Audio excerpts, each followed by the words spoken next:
इसका। The coach of a cricket team buys 7 bats and 6 balls for 3800।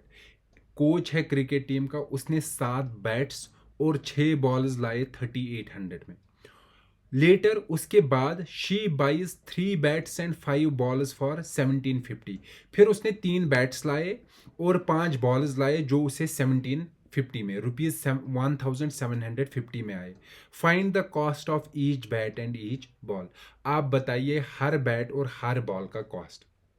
हम रखेंगे bat का कॉस्ट एक्स, बॉल का कॉस्ट वाई। फिर बनाएंगे दो लीनियर इक्वेशंस।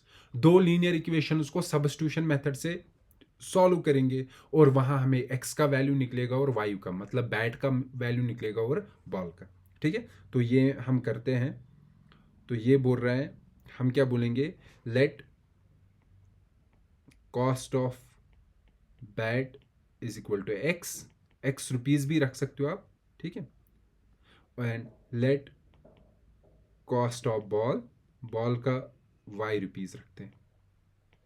अब ये क्या बोल रहे हैं, 7 बैट, 7 बैट और 6 बॉल्स, मतलब 7 into x plus 6 into y. 7 लाए हैं ना बॉल्स, बैट्स, बैट्स को मल्टीप्लाई करो 7 से, एक बैट के कॉस्ट को मल्टीप्लाई करो 7 से, और एक बॉल के कॉस्ट को मल्टीप्लाई करो 6 से। ये पूरा उसको कितना बन रहा है, 3800। मतलब मैं अब इक्वेशन लिखूंगा, पूरा नहीं लिखूंगा। 7x, 7x मतलब एक बैट का कॉस्ट था x, 7 बैट्स का क्या होगा 7 इंटू एक्स। एक बॉल का वैल्यू था y, मतलब कॉस्ट था y। इसने कितने बॉल्स लाए हैं, 6 बॉल्स, मतलब इसको y को मल्टीप्लाई करो 6। इन दोनों को अगर मैं ऐड करूंगा, ये कह रहा है ये आता है टोटल अमाउंट 3800। ठीक है, फिर क्या बोल रहा है उसके बाद, कह रहा है फिर उसने 3 बैट्स, एक बैट का कितना कॉस्ट है एक्स, 3 का क्या होगा 3x, और 5 बॉल्स, एक बॉल का है y, तो 5 का होगा 5 into Y. 3x plus 5y किसके बराबर है 1750। तो दूसरा ये बोल रहा है 3x plus 5y is equal to 1750। ये इक्वेशन फर्स्ट है, ये सेकंड है। अब हमें इनको सॉल्व करना है यूजिंग सब्स्टिट्यूशन मेथड।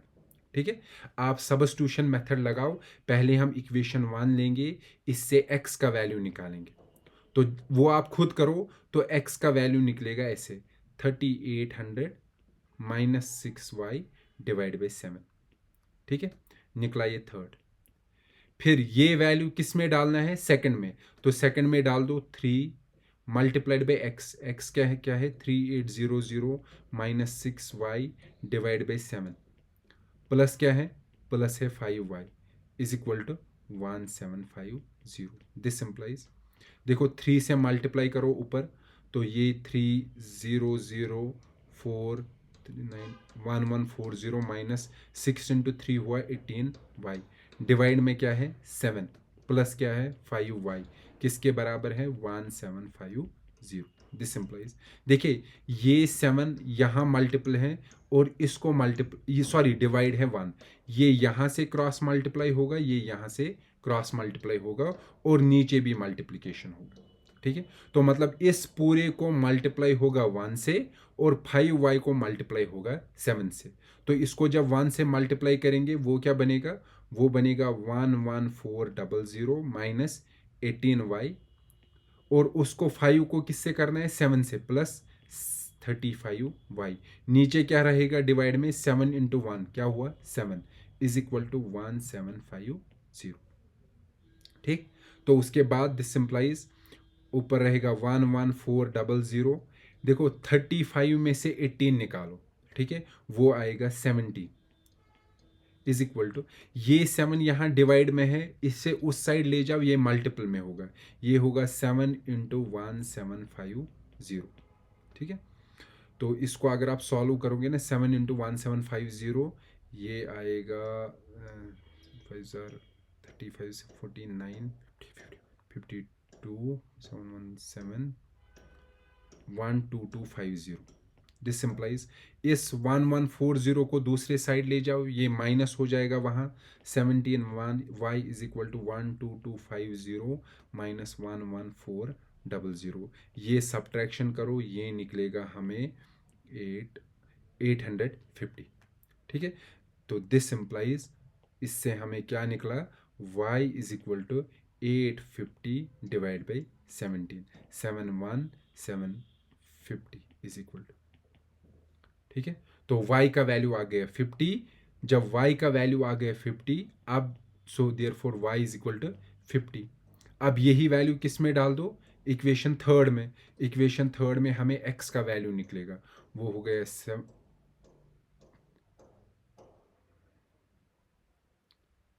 ये ठीक निकला है, हाँ, 3800 minus 6 into 50 divide by 7 is equal to 3800 minus 6 into 50 हो गया 300 divide by 7 is equal to 3800 आएगा 3500 divide by 7, 7 5 are 3500, this simplifies x is equal to 500। ठीक है, देयरफॉर हमने x क्या रखा था, cost of bat. Cost of bat है ₹500 और कॉस्ट ऑफ बॉल हमने क्या रखा था, y। Cost of ball is equal to ₹50। अब जो इसके बाद वाले दो क्वेश्चंस हैं, उन क्वेश्चंस की मैं बस इक्वेशन बनाऊंगा, सॉल्यूशन आप खुद निकालोगे। ठीक है, तो फोर्थ पार्ट जो है मैं बस इक्वेशन बनाऊंगा, सॉल्यूशन खुद आपको निकालना है। The taxi charges in a city consist of a fixed charge together with the charge for the distance covered। देखो ये कह रहा है एक सिटी में टैक्सी चल रही है, वो टैक्सी क्या कर रही है, अगर वो लेट सपोज एक जगह से दूसरी जगह जा रही है, उसने लेट से 5 किलोमीटर कवर किए, तो वो टैक्सी जब चार्ज करती है, वो कैसे चार्ज करती है, पहले एक फिक्स अमाउंट होता है, लेट सपोज पहले था 50 रुपये फिक्स अमाउंट।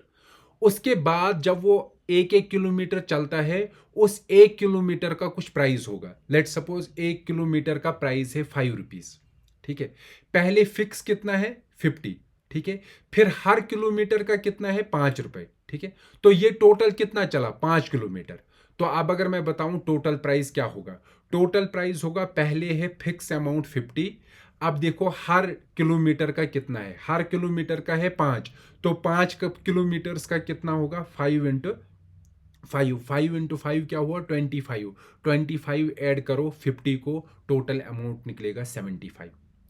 अब कोई आ गया कि उसको गाड़ी में चढ़ना है, टैक्सी में चढ़ना है, उसको 7 किलोमीटर जाना है, तो उसको कितने पैसे देने पड़ेंगे, कितना फेयर देना पड़ेगा। पहले है पहला फिक्स हमारा कितना है 50, प्लस हर किलोमीटर का कितना है 5 रुपए, तो 7 किलोमीटर का कितना हुआ 7 इंटू 5 हो गया 35, तो 35 प्लस 50। ठीक है, तो इसको ऐड करो, वो क्या आएगा 85। तो हमारे पास यहां दो चीजें हमें पता होनी चाहिए, पहले कि फिक्स क्या है, जो मैंने बोला 50 है, पहले फिक्स क्या है ये हमें पता होना चाहिए, और हर किलोमीटर का कितना है ये पता होना चाहिए। जब हमें ये दोनों चीजें पता होगी ना, फिर अगर कोई किसी को 10 किलोमीटर जाना है, हमें पता चलेगा इसको कितना पैसे देना है, किसी को 20 किलोमीटर जाना है, हमें पता चलेगा इसको कितना पैसे देना है। तो पहला फिक्स जो अमाउंट है वो हम एक्स रखेंगे, और फिर कहेंगे हर किलोमीटर को लग रहा है वाई। ठीक है, तो आप देखते हैं हम क्वेश्चन।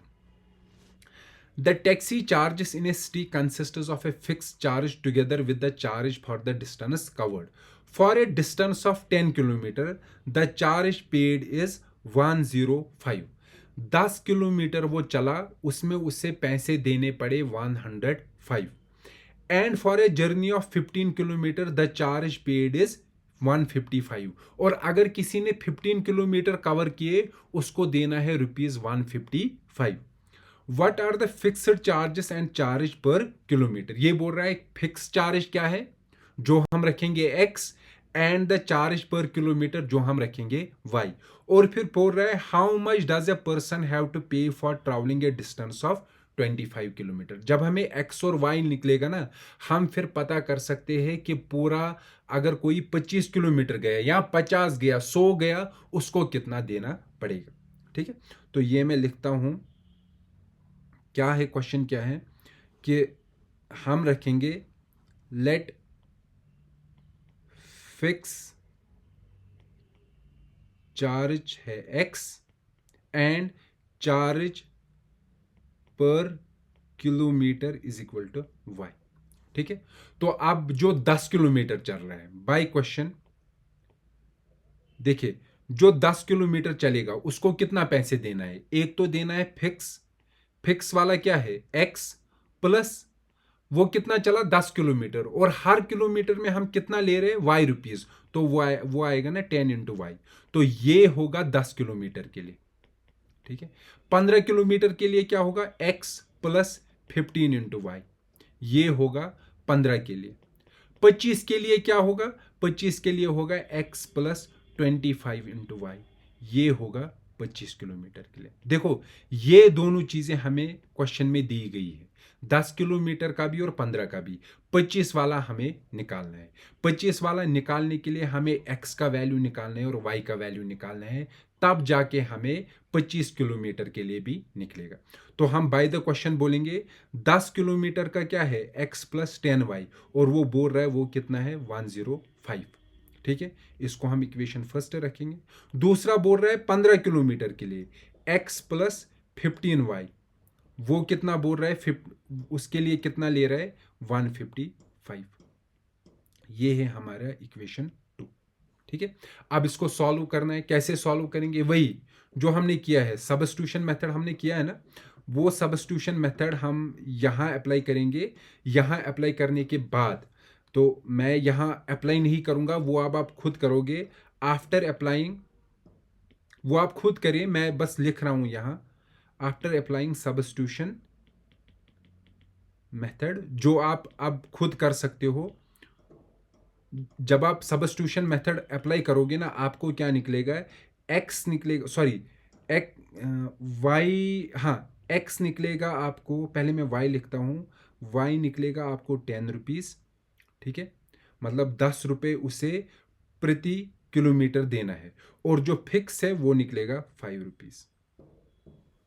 ठीक है, तो x निकला 5 और y निकला 10, तो देयरफॉर फिर आप लास्ट में क्या करोगे, अमाउंट पेड फॉर, और fare paid for 25 kilometre, fare paid for 25 kilometre, वो होगा x plus 25 into y. X क्या है 5 प्लस 25 इंटू वाई, वाई क्या है 10, इसको सॉल्व कीजिए, ये आएगा 255। तो ₹255 उसको भरने हैं 25 किलोमीटर के लिए। तो ये फोर्थ पार्ट है। ठीक है, जो आप आसानी से कर सकते हो, इसमें कोई रॉकेट साइंस नहीं है, जो हमने सब्स्टिट्यूशन मेथड्स किए हैं वही यहाँ भी करना है। ठीक है, अब हम लास्ट वाला आते हैं जो हमारा फिफ्थ पार्ट है, और इसका सॉरी नहीं, फिफ्थ इसके बाद और एक है हमारा फिफ्थ पार्ट है, a fraction becomes 9/11 if 2 is added to both the numerator and denominator। देखिए एक फ्रैक्शन है, फ्रैक्शन में न्यूमरेटर होता है और डिनोमिनेटर होता है, न्यूमरेटर होता है और डिनोमिनेटर। हम क्या रखेंगे, let numerator is equal to x, ठीक है, और denominator is equal to y. अगर ये न्यूमरेटर है ये डिनोमिनेटर है, देयरफॉर फ्रैक्शन क्या होगा, फ्रैक्शन होगा न्यूमरेटर डिवाइड बाई डिनोमिनेटर। ठीक है, ये हमारा फ्रैक्शन है। अब क्या बोल रहे हैं, ये बोल रहा है कि फ्रैक्शन बनता है 9/11। ये फ्रैक्शन जो है ना ये बनेगा 9/11। कब बनेगा 9/11, अगर 2 इस ऐड होगा न्यूमरेटर को भी और डिनोमिनेटर को भी। मतलब अगर मैं न्यूमरेटर को, न्यूमरेटर क्या है हमारा, सॉरी न्यूमरेटर है x, x को ऐड करो 2 और y को भी ऐड करो 2, दोनों को ऐड करो 2, और ये बनेगा 9/11। ठीक है, अगर मैं इसको सॉल्व करूंगा ना, देखो ये यहां से मल्टीप्लाई होगा, ये 11 यहां लेंगे, ये यहां मल्टीप्लाई होगा, ये होगा 11 multiplied by x plus 2 is equal to 9 multiplied by y plus 2। ये आएगा this implies 11x plus 22 is equal to 9y plus 18। This implies, अब इन सब को यहाँ ले आओ इस साइड, ये माइनस होंगे, ये आएगा 11x minus 9y plus 4 is equal to 0। ये पहली इक्वेशन है। ठीक है, समझ में आया? आसान है। फिर क्या बोल रहा है ये, if 3 is added to both numerator and denominator it becomes 5/6। अब ये बोल रहा है अगर 3 ऐड करेंगे न्यूमरेटर को भी और डिनोमिनेटर को भी, मतलब अगर हम x न्यूमरेटर को ऐड करेंगे 3 और डिनोमिनेटर को ऐड करेंगे 3, ये बनेगा 5/6। ठीक है, तो क्या करेंगे, देखिए ये यहां से डिवाइड है, वहां से मल्टीप्लाई होगा, ये वाला यहां से डिवाइड है, वहां से मल्टीप्लाई होगा, तो क्या आएगा, ये आएगा 6 into x plus 3 is equal to 5 into y plus 3। तो ये आएगा 6x plus 18 is equal to 5y plus 15। तो इन दोनों को इस साइड ले आओ, ये आएगा 6x माइनस 5y प्लस 3 बनेगा इज इक्वल टू 0। ये है इक्वेशन सेकंड, ये है इक्वेशन फर्स्ट, ये है equation second. By substitution method इन दो इक्वेशंस को सॉल्व करो, सॉल्व यूजिंग सब्स्टिट्यूशन मेथड। जब आप इक्वेशन को सॉल्व करोगे तो आपको x का वैल्यू निकलेगा और y का वैल्यू निकलेगा। जब x का वैल्यू भी निकला, y का वैल्यू भी निकला, तो देयरफॉर फ्रैक्शन, जो हमारा फ्रैक्शन है, fraction is x divide by y। x को वैल्यू डालो अपना और y को वैल्यू डाल दो, आपको वो फ्रैक्शन मिल जाएगा। बहुत सिंपल है। ठीक है, तो अब हम इसका लास्ट पार्ट करेंगे और उससे हमारी ये एक्सरसाइज भी खत्म होगी। क्या है last part, 5 years hence the age of Jacob will be 3 times that of his son। ठीक है, यहां जैकब है और उसका बेटा है, उनकी एज के बारे में क्वेश्चन है, मतलब हम उसके बेटे की एज x रखेंगे और जैकब की एज y रखेंगे। क्या रखेंगे हम, देखिए जैकब्स एज हम रखते हैं x और सन्स एज रखेंगे y। ठीक है, हमें मतलब इनकी एज निकालनी है, x और y निकालनी है, वो हम देखेंगे कैसे निकालेंगे। पहले हम क्वेश्चन वही करेंगे, दो लीनियर इक्वेशंस बनाएंगे, सब्स्टिट्यूशन मेथड से उनको सॉल्व करेंगे और हमें x और y निकलेगा। ये क्या बोल रहे हैं, 5 years hence the age of Jacob will be 3 times that of his son। ठीक है, आज से 5 साल बाद, देखो आज अगर मेरी एज 10 है, 5 साल बाद मेरी एज क्या होगी, 10 प्लस 5, यही होगी ना। तो अगर जैकब की अभी एज है x, 5 साल के बाद उसकी एज क्या होगी, x प्लस 5। उसके बच्चे की अभी एज है y, 5 साल बाद क्या होगी, y प्लस 5। तो ये कह रहा है जो इनकी 5 साल बाद एज है ना, जैकब की क्या है 5 साल बाद, x प्लस 5। वो जो जैकब की एज है x प्लस 5, वो है 3 टाइम्स दैट ऑफ हिज सन। उस वक्त जो उसके बेटे की एज होगी ना, उसका 3 टाइम्स है। उस वक्त उसके बेटे की क्या एज है, y प्लस 5, उसको मल्टीप्लाई क्या करेंगे, 3। ठीक है, तो क्या बोल रहे हैं, आफ्टर 5 years, आफ्टर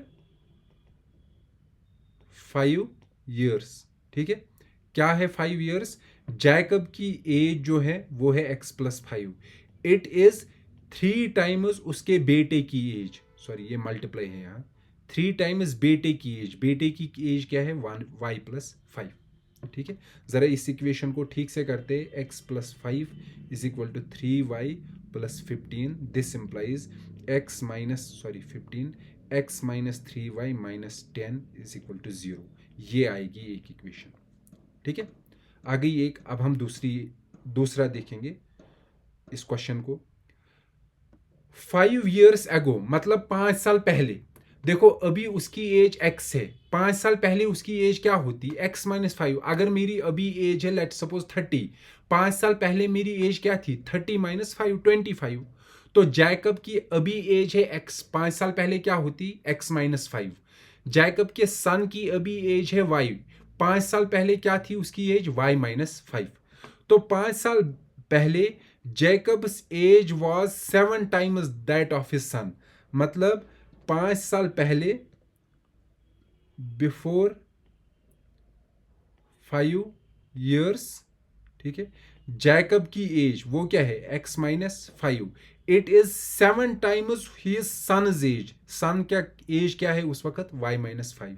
इस इक्वेशन को सॉल्व करो, ये क्या निकलेगा, x minus 5 is equal to 7y minus 35। This implies, इस पूरे पोर्शन को यहां लेके सॉल्व करो, ये आएगा +30 इज इक्वल टू 0।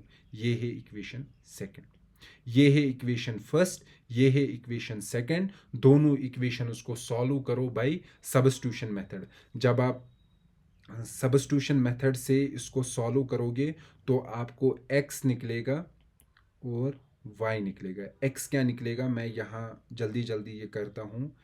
x निकलेगा हमारा 3y प्लस 10,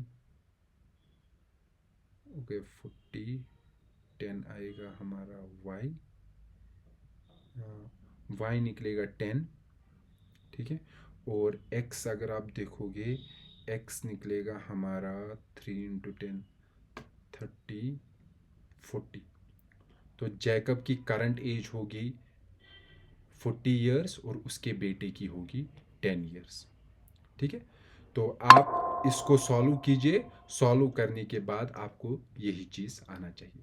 तो यहाँ हमारा ख़त्म हो गया एक्सरसाइज 3.2।